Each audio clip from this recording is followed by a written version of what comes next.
Everybody sing that shit.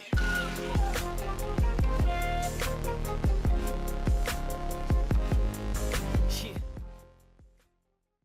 মাইগ্রেনের ব্যথা হলে কি করবেন? মাইগ্রেনের ব্যথা এড়াতে দীর্ঘ সময় ধরে কম্পিউটারে কাজ করা ও ফোনে কথা বলা থেকে বিরত থাকুন। হঠাৎ করে শুরু হয়ে গেল মাইগ্রেনের ব্যথা। সাধারণত 20 থেকে 30 বছর বয়সে এই রোগ শুরু হয়। বর্তমানে বিশ্বে প্রায় 11% বয়স্ক মানুষ মাইগ্রেনজনিত মাথা ব্যথায় ভোগেন। মাইগ্রেন কি? মাইগ্রেন এক বিশেষ ধরনের মাথা ব্যথা। মাথার যে কোনো এক পাশ থেকে শুরু হয়ে অনেক সময় পুরো মাথায় ব্যথা করে। এতে মস্তিষ্কের স্বাভাবিক রক্ত প্রবাহ ব্যাহত হয়। মস্তিষ্কের বহিরাবরণের যে ধমনীগুলো আছে সেগুলো মাথা ব্যথার শুরুতে স্ফীত হয়ে যায়। মাথা ব্যথার সঙ্গে বমি এবং বমি বমি ভাব, রোগীর দৃষ্টি বিভ্রম হতে পারে।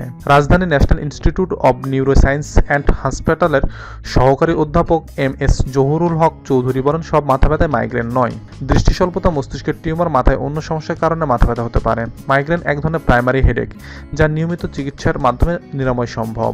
চিকিৎসকের অধীনে এবং নিয়মিত চেকআপের মাধ্যমে এ রোগের চিকিৎসা করা উচিত।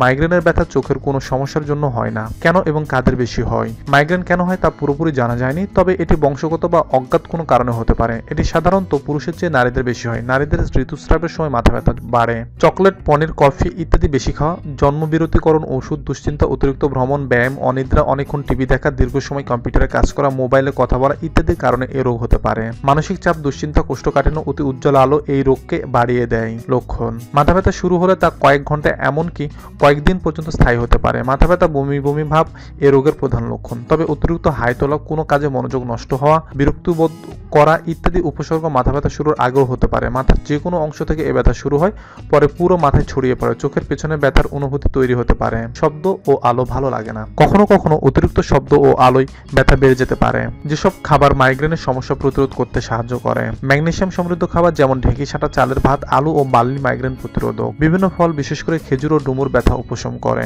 সবুজ, হলুদ ও কমলা রঙের শাকসবজি নিয়মিত খেলে উপকার হয়। ক্যালসিয়াম ও ভিটামিন ডি মাইগ্রেন প্রতিরোধ করতে সাহায্য করে। তিল, আটা ও বিট ইত্যাদিতে প্রচুর পরিমাণে ক্যালসিয়াম রয়েছে।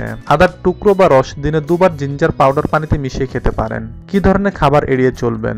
চা, কফি ও কোমল পানীয়, চকলেট, আইসক্রিম, দই, দুধ, মাখন, টমেটো ও টকজাতীয় ফল খাবেন না। গমজাতীয় খাবার যেমন রুটি, পাস্তা, ব্রেড ইত্যাদি।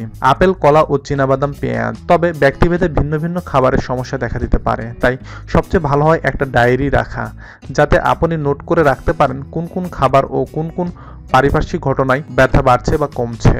এরকম এক সপ্তাহ নোট করলে আপনি নিজের সমাধান পেয়ে যাবেন। তবে ব্যথা বেশি হলে অবশ্যই চিকিৎসকের পরামর্শ নিন।